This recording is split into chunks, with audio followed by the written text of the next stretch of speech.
Oi,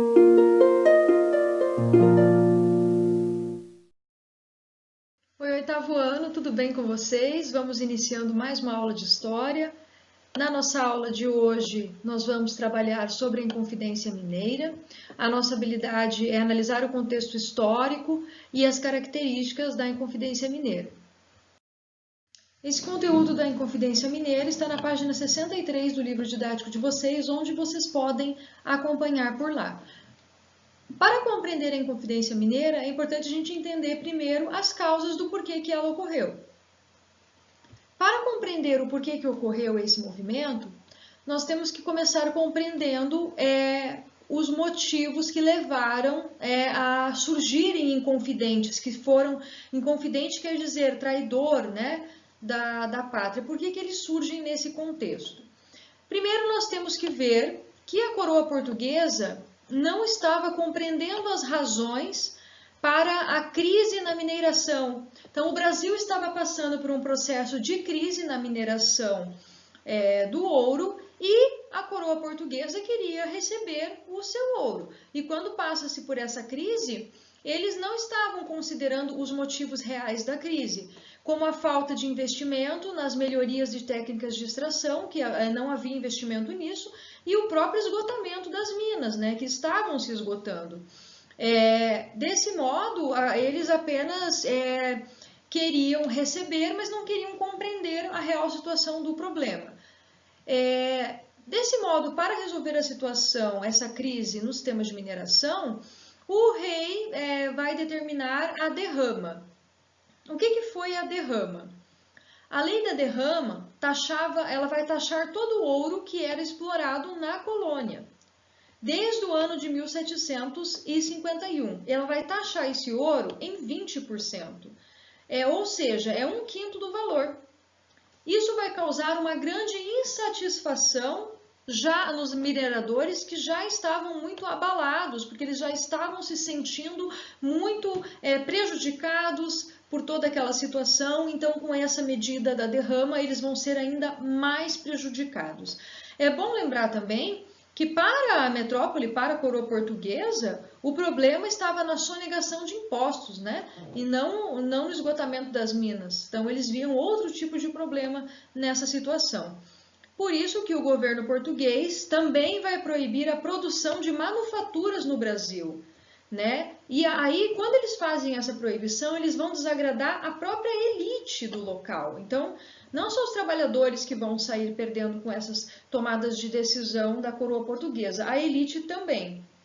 Nesse cenário, portanto, então nós temos todo um cenário de crise em que a coroa portuguesa não está compreendendo o real problema e vai desagradar a elite e os mineradores. Então, dentro desse contexto, nesse cenário, nós vamos ter alguns membros da elite colonial mineira que vão passar a se reunir secretamente. Eles vão formar, né, ali um grupo que vai dar início a uma revolta. Eles pretendiam, né, dar início a uma grande revolta.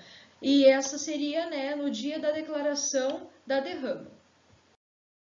É importante lembrar também que nesse mesmo período a coroa portuguesa também proibiu a impressão de jornais e revistas no Brasil, com a ideia de limitar essas ideias revolucionárias e essas críticas, né, à metrópole e à própria coroa portuguesa.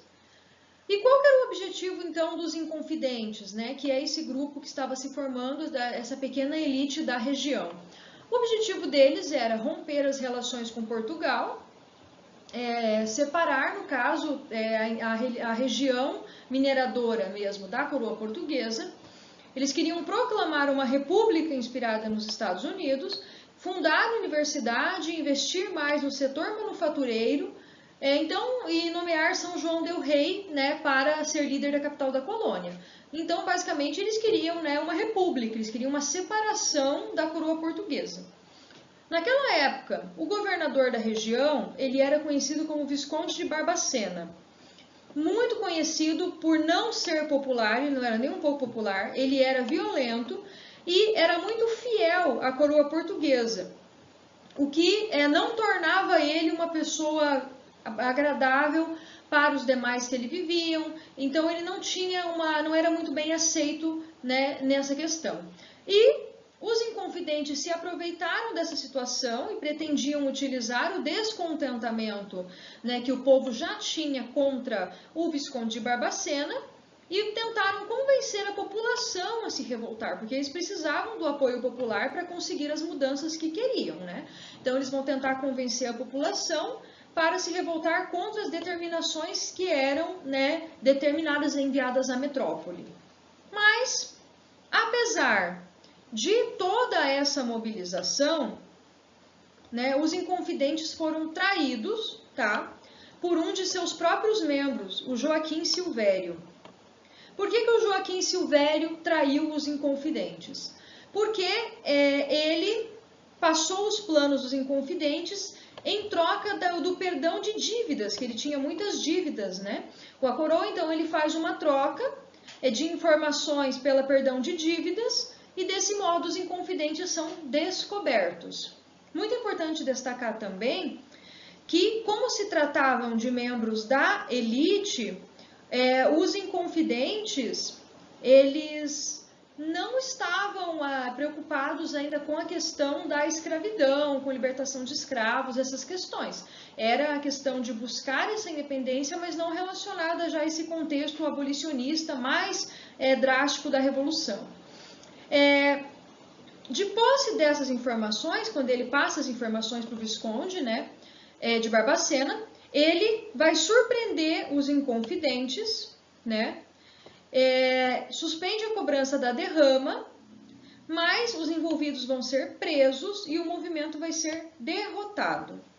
A maioria dos participantes do movimento vão ser expulsos do Brasil e sendo obrigados a ficar exilados em colônias portuguesas na África.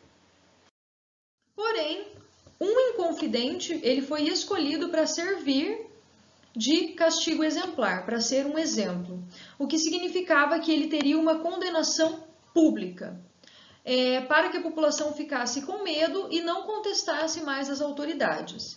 O escolhido foi Joaquim José da Silva Xavier, que era um dentista, por isso conhecido como Tiradentes, mas também era tropeiro, minerador, comerciante, um ativista de sua época, né? Um político ativista também de sua época. Então, apesar de suas várias funções, ele ficou conhecido como Tiradentes por também ser dentista.